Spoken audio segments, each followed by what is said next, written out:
सामने दैनिक public emotion के बाद अब पब्लिक इमोशन डिजिटल बना दर्शकों की पहली पसंद। हम कराते हैं आपसे राजनीति, शिक्षा, चिकित्सा, संस्कृति, खेल और समाज की किसी खास शख्सियत से रूबरू। मैं आज लाया हूँ आपके साथ अपना खास कार्यक्रम आज की बात खास शख्सियत के साथ। और खास शख्सियत में हमारे साथ आज हैं नोएडा से डॉक्टर गौरी। डॉक्टर गौरी के विषय में मैं आपको बता दूं कि आप सर्टिफाइड एनएलपी कोच हैं और सर्टिफाइड लाइफ कोच भी हैं और इसके साथ इनर चाइल्ड हीलिंग एक्सपर्ट के रूप में भी आप काम कर रहे हैं। आपका बहुत बहुत स्वागत है डॉक्टर गौरी जी हमारे आज के खास कार्यक्रम में। जैसा कि हम देख रहे हैं कि आज की समस्या है, तो जानना चाहेंगे, दर्शक भी हमारे जानना चाहेंगे कि ये आखिर इनर चाइल्ड है क्या? देखिए, इनर चाइल्ड ऐसा नहीं है कि हमारे अंदर कोई एक छोटा बच्चा बैठा है। इसको हम ऐसे स्टार्ट कर सकते हैं कि इनर चाइल्ड जो है वो हमारे अंदर, हमारे सबकॉन्शियस माइंड जो है, इसमें हमारा एक इमोशनल और एक एनर्जेटिक पार्ट है, जो कि हमारे अंदर कहीं रह जाता है। इसको एक एग्जांपल से समझाना चाहूँगी कि जब हम छोटे होते हैं तो बच्चे को क्या किया जाता है कि तुम ऐसे मत करो, ये मत करो, ये अच्छा है, ये बुरा है, कंपेयर किया जाता है और बहुत बार बच्चे की जो इमोशंस होते हैं उनको सुना नहीं जाता, नजरअंदाज कर दिया जाता है जो बड़े करते हैं। वो चीज हमारे अंदर सप्रेस हो जाती है, इमोशंस। अब समय के साथ साथ हम फिजिकली तो ग्रो कर जाते हैं, बड़े हो जाते हैं, लेकिन वो जो इमोशनल पार्ट था, जो समझा नहीं गया, जिसको सुना नहीं गया, जो वैलिडेशन मांगता है, वो चीज हमारे अंदर रह जाती है और वो ही जो है फिर बड़े जब हम हो जाते हैं तो हमारे लाइफ में रिपीटिंग पैटर्न्स या हमारे बिहेवियर एक्शंस के रूप में सामने आता है।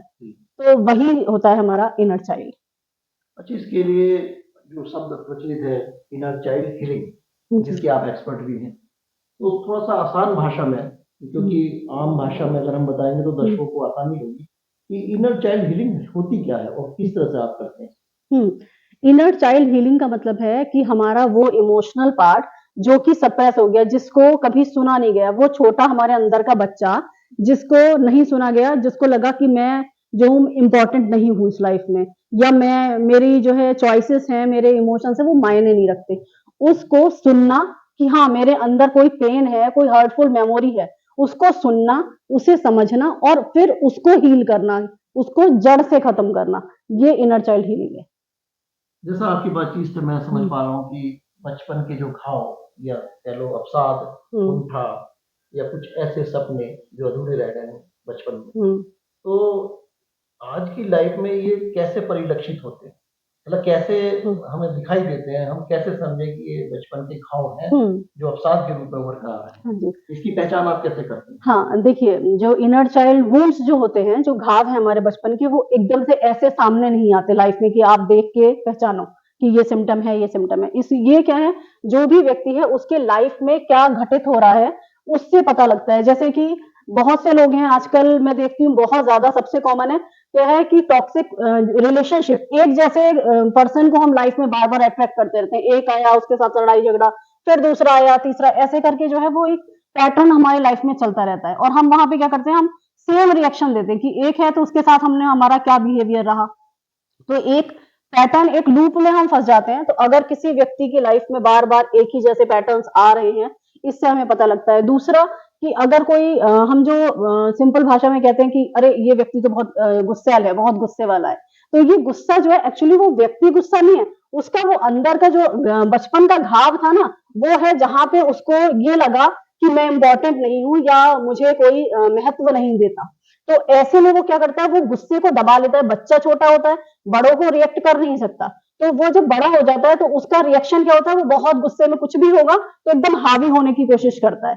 तो इन सब सिम्टम्स से हम पता लगा सकते हैं कि हाँ, इनके अंदर इनर चाइल्ड वुंड है और ये क्या है कि कुछ भी नहीं है, सिर्फ वो हीलिंग मांग रहा होता है कि मेरे अंदर ये पड़ा है, मुझे देखो, मुझे सुनो। जैसे ही हम उसको समझना और उसके ऊपर वर्क करते हैं, हील होने लगता है। अच्छा, आपने बताया, लेकिन मुझे ऐसा लगता है कि आज के परिवेश में देखा जाए तो आज तनाव भरा वातावरण है, लोगों में चिड़चिड़ापन है और पेशेंस नहीं है। तो लगता है कि ये जो समस्या है कि 80 से 90% लोगों में देखने को मिल जाती है ना? आप लोगों से मिलती हैं एक्सपर्ट के रूप में, तो क्या आपको लगता है कि ये हर इंसान में होता है और हर इंसान को आज के दौर में इनर चाइल्ड हीलिंग की आवश्यकता है। जी, यस, मैं इसके लिए कहूँगी अ बिग यस, 100%, क्योंकि बिल्कुल एक अगर आप कहोगे कि एक हेल्दी इनर चाइल्ड किसी का भी नहीं होता, परफेक्ट किसी को भी नहीं मिलता चाइल्डहुड, कहीं न कहीं कुछ ना कुछ वुंड्स रहते हैं, कहीं पे ऐसा वातावरण मिलता है बच्चे को कि बहुत ज़्यादा कंट्रोलिंग होगा कि मम्मी-पापा या घर के जो बड़े सदस्य हैं वो बहुत ज़्यादा डोमिनेटिंग होंगे, तो कंट्रोलिंग एटमॉस्फेयर उसको मिल जाएगा। कहीं पे जो है इमोशनली जो है अवेलेबल माता-पिता नहीं होंगे, हो सकता है कि वो वर्क की वजह से कि मम्मी और पापा दोनों वर्किंग है, उस वजह से उसे जो इमोशनल अटैचमेंट प्यार मम्मी-पापा से मिलना था वो उसे नहीं मिला, तो वो खालीपन उसके अंदर रह गया। कहीं पे ये होता है कि बहुत ज़्यादा बच्चों का कंपेयर किया जाता है। जैसे आप देखते भी हैं यहाँ अगर स्कूल्स में देखोगे तो उसके इतने मार्क्स आए, तुम्हारे कम क्यों रह गए? वो इतना अच्छा है, तुम भी ऐसा करो। तो वो जो कंपैरिज़न तो हर किसी में बचपन में आपके, मेरे, किस कोई भी है, कुछ ना कुछ रहा होगा, या तो इग्नोरेंस मिला होगा, या कंपैरिज़न हुआ होगा, या बहुत ज़्यादा ओवर कंट्रोल किए गए होंगे। तो थोड़ा बहुत जो वो चाइल्डहुड में जो वुंड्स होते हैं ना, वो हर किसी में रह जाते हैं। तो इसकी हीलिंग की ज़रूरत हर किसी इंसान को है। मतलब जो बचपन का अधूरापन है, हुँ, ये कह लीजिए आज हम दबाव बनाते हैं बच्चे पे, उनका मन बहुत कोमल होता है, उसका बहुत गहरा असर उनके मन पे पड़ता है। हुँ, वही मेरे ख्याल से युवा अवस्था तक या हुँ। आगे की अवस्था में आके उसका बड़ा गहरा प्रभाव मेरे ख्याल से पड़ता जी। है। ये आपका कहना जी, है। जी, जी, बिल्कुल। एक ये डॉक्टर गौरी एक थेरेपी आप देते हैं हुँ, मानसिक रूप से जो हुँ, इस तरह के रोग होते हैं।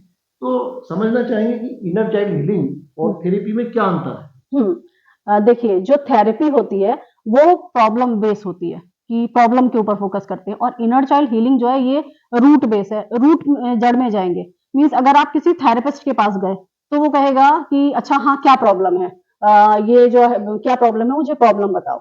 लेकिन अगर आप इनर चाइल्ड हीलर के पास जाओगे वो कहेगा कि ठीक है, ये आपकी प्रॉब्लम है और आपको यहाँ पे जेलसी हो रही है, या रोना आ रहा है, या एंगर इश्यू है, कुछ भी है। ये मुझे जो हीलर होगा, इनर चाइल्ड हीलर, वो ये पूछेगा कि ऐसा आपको सबसे पहले कब फील हुआ था? आप इतने एग्रेसिव कब आपको लगा था कि मैं इतना गुस्सा हूँ या मुझे दबाया जा रहा है? तो वो रूट जो है वो बचपन से निकल कर आएगा कि फर्स्ट टाइम तो इनर चाइल्ड हीलर जो है वो बचपन की रूट पे वर्क करेंगे, फर्स्ट टाइम तुम्हें ऐसा कब हुआ था? तो ये दोनों में एक बेसिक डिफरेंस। अच्छा, इनर चाइल्ड हीलिंग और एनएलपी हुँ, यानी कि जो बच्चे का मस्तिष्क है, उसकी भाषा है और व्यवहार, हुँ। इन दोनों को जोड़कर आप किस तरह से काम करते हैं? हुँ, बहुत अच्छा क्वेश्चन। देखिए एनएलपी न्यूरो लिंग्विस्टिक प्रोग्रामिंग, ये क्या है, हमारे सबकॉन्शियस को समझने का एक साइंस है, समझने की, है ना? और जो इनर चाइल्ड हीलिंग है, वो इमोशन के ऊपर वर्क करते हैं। तो ये क्या है, हमारे इमोशंस की कला है, इमोशंस को समझने की कला। और जब इन दोनों को हम जोड़ते हैं, साइंस और जो आपका हुआ आर्ट्स, मीन्स सबकॉन्शियस माइंड, जो एनएलपी है वो हमारे सबकॉन्शियस माइंड के थॉट्स जो हमारे हैं, लिमिटिंग बिलीफ्स हैं, उनको कैसे चेंज करें, ट्रांसफॉर्म करें, उसके ऊपर हम वर्क करते हैं। और जो हमारी कला है इनर चाइल्ड हीलिंग, वो हमारे सोल के अंदर जो हमारे इमोशंस हैं, उनको हम कैसे हील करें, इसके ऊपर वर्क करते हैं। तो जब ये दोनों मिलते हैं साथ में, इनर चाइल्ड हीलिंग और एनएलपी, तब जाके रियल परमानेंट ट्रांसफॉर्मेशन लाइफ में देखने को मिलता है। बहुत बहुत सुंदर। अच्छा, ये और जानना चाहेंगे कि इनर चाइल्ड हीलिंग से जो करियर प्रभावित हो रहा है, हुँ। तो इनर हीलिंग से आप के ज़रिए उसको हम किस तरह से हील कर सकते हैं? देखिए, जो करियर इश्यू आजकल की लाइफ में मैं देखती हूँ, जो क्लाइंट्स भी मेरे पास आते हैं या जो भी मैं आस-पास देख रही हूँ, जो जो करियर का है ना, ये मेन जो प्रॉब्लम है इसमें, वो आपके स्किल बेस्ड नहीं है। मेन क्या है, आपके इनर चाइल्ड की कंडीशनिंग, कि कैसी कंडीशनिंग हुई।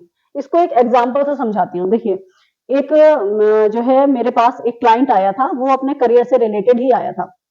उसका क्या था, अच्छा टैलेंटेड था, सब कुछ था उसका, पूरा वेल क्वालिफाइड था, एक्सपीरियंस भी था, सब था, लेकिन वो क्या करता था, कॉन्स्टेंटली उसका जो पैटर्न था वो ये था कि लो पे जॉब्स वो चुनता था, कि जहां पे सैलरी थोड़ी कम हो, बस उसके ऊपर करता था। जहां ज्यादा है वहां पे वो डर के मारे वो पीछे हट जाता कि नहीं ये वाली नहीं, ये, या फिर अगर वो अपना भी कुछ वर्क करना चाहता था तो जैसे पे करते हैं सर्विस के लिए, तो वो ज्यादा पैसे मांग नहीं पाता था।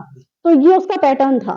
अब लोग जो उसके घर वाले थे वो उसको कहते हैं कि अरे इसको पता नहीं क्या है, इसको तो बोलने में नहीं आता है, तो ऐसे वैसे करके उनको नहीं समझ में आ रहा था। लेकिन जब वो आया, फिर मैंने उससे बचपन में क्वेश्चंस वगैरह सब पूछे उससे, तो पता ये लगा कि उसका जो बचपन में था, जब उसके बचपन में हम गए, तो एक छोटा सा बिलीफ सबकॉन्शियस माइंड में उसके ये बैठ गया था कि जब वो छोटा था तो कभी भी कुछ वो एक्स्ट्रा मांगता था, वो चाहे मम्मी पापा का अटेंशन हो या कभी कुछ वो जीत के आया है स्कूल में, तो एप्रिसिएशन वो चाहता हो कि मुझे खूब तारीफ मिले, या फिर चॉकलेट, छोटे की चॉकलेट मुझे एक नहीं मुझे 2 चाहिए, ऐसे जब भी वो मांगता था तो उसको क्या है, गिल्ट फील कराया जाता था। Guilt is in the sense कि उसको बोला जाता है इतना ज्यादा जो है वो लालची होते हैं, ऐसे लोग, ऐसे तुम ऐसे लोग नहीं लो, ऐसे करके ना उसे गिल्ट में डाल दिया जाता था। तो उसके सबकॉन्शियस माइंड में ये बिलीफ बैठ गया कि ज्यादा चाहना जो है वो सेल्फिशनेस है। तो अब उसका रिफ्लेक्शन ये हुआ कि जब वो बड़ा हो गया तो अच्छी सैलरी जो है उसके ज्यादा तो उसे अंदर, उसे कॉन्शियसली लग रहा था कि नहीं है ऐसा, लेकिन सबकॉन्शियस माइंड का जो बिलीफ था वो उसको रोकता, उसे लगता था हाई सैलरी नहीं, मैं जो थोड़े हूँ में ही गुजारा करना है। थोड़े में कर संतोषी तो हूँ। बचपन से हाँ, तो यही पता है। ये कंडीशनिंग। फिर इसके ऊपर जब मैंने वर्क उसको करवाया कि सबकॉन्शियस कुछ जो एनएलपी की टेक्निक्स हैं, टूल्स हैं, वो उसके ऊपर वर्क किया, तो उसने सेल्फ वर्थ को पहले गेन किया। सेल्फ वर्थ आई, फिर उसने प्राइसिंग अपनी बोलनी शुरू की, और आज वो बहुत अच्छे एक जॉब में है। बहुत बढ़िया, आपने बहुत अच्छे से अपने मरीज का उदाहरण दिया और अभी बताया। तो लगता है कि कई बार हम प्रतिभा हमारे अंदर होती है, आप देखती होंगी, लेकिन फिर भी वो आत्मविश्वास, कॉन्फिडेंस नहीं होता। ऐसी स्थिति में आपकी ये जो हीलिंग है किस तरह से काम करती है, हाँ। किस तरह सहायक होती जी। कॉन्फिडेंस, देखिए कॉन्फिडेंस मैं फिर से ये कहूंगी कि कॉन्फिडेंस स्किल से नहीं आता कि हम कहीं गए और हमने कॉन्फिडेंस की क्लासेस ली और हमें कॉन्फिडेंस आ गया, ऐसा नहीं होता। कॉन्फिडेंस हमेशा सेल्फ ट्रस्ट से आता है। जब आपको खुद के ऊपर भरोसा है ना, कॉन्फिडेंस ऑटोमेटिक नेचुरली आएगा। इसका एक एग्जांपल वैसे ही मैं बताना चाहूंगी कि एक लड़की थी, एक स्टोरी के फॉर्म में आपको बताना चाहूंगी। एक लड़की थी, वो भी अच्छी थी और अपने स्कूल में जो यहाँ पे वो जॉब करती थी, अच्छा सब कुछ करती थी, बहुत अच्छा उसके रिजल्ट रहते थे, लेकिन कभी भी जब उसको माइक हाथ में थमाया जाता था तो उसे बहुत हेजिटेशन होती, वो बोल नहीं पाती थी। अब उसका क्या हुआ कि वो बोल नहीं पा रही है, जब वो उसके इनर चाइल्ड के अंदर हम गए और उससे पूछा कि मतलब क्या था, तो उसने अपनी बचपन की मेमोरी ये याद की कि जब वो छोटी थी तो उसको कभी भी कुछ होता था तो वो अपने विचार जो है अपना एक्सप्रेस करना चाहती थी, कुछ भी चीज, चाहे वो गुस्सा हो या वो नीड हो कि मुझे ये चीज चाहिए, मुझे डॉल चाहिए, तो वहां पे क्या था, उसकी आवाज को दबा दिया जाता था कि मैं अच्छा बाद में करेंगे, इग्नोर, मतलब इग्नोरेंस वाली उसके वातावरण था उसके परिवार में। तो उसने वहां पे क्या सीख लिया कि मेरी जो वॉइस है वो जो है मैटर नहीं करती, तो इससे अच्छा है, बोलने से अच्छा है मैं चुप ही रहूं। तो वो बड़े होके भी वो बोलने वाली, जब भी कुछ बोलने का आता था वो पता नहीं नर्वस हो जाती थी, बोल नहीं पाती थी। तो जैसे इसके ऊपर वर्क किया कि हाँ ये तुम्हारे बचपन के था, इसके ऊपर फिर हमने इस लिमिटिंग बिलीफ को निकालना शुरू करा उसके सबकॉन्शियस माइंड से, प्लस उसको हीलिंग दी गई। वो जाके उसने धीरे धीरे धीरे धीरे अपने वॉइस पे कि हाँ मेरी वॉइस जो है वो इम्पोर्टेंट है, मैटर करती है, मैं वर्दी हूँ, सेल्फ वर्थ के ऊपर भी वर्क करवाया गया। तो फिर उसने धीरे धीरे फिर अपने आप ही कॉन्फिडेंस गेन कर लिया। आप अपने इस विषय को लेकर हमारे दर्शकों को क्या संदेश, क्या विशेष मैसेज देना चाहेंगी जिससे व्यक्तित्व निर्माण में सहायता मिल सके और ये जो प्रॉब्लम्स आती हैं ये ना आ पाए, इसके लिए आप हमारे दर्शकों के लिए क्या कहना चाहेंगे? हाँ, मैं सभी दर्शकों से यही कहूंगी कि आप लोग प्लीज अपने लाइफ में देखिए कौन कौन से पैटर्न चल रहे हैं। लाइफ के 4 आयाम होते हैं, हेल्थ, रिलेशनशिप, करियर और मनी। Money means wealth.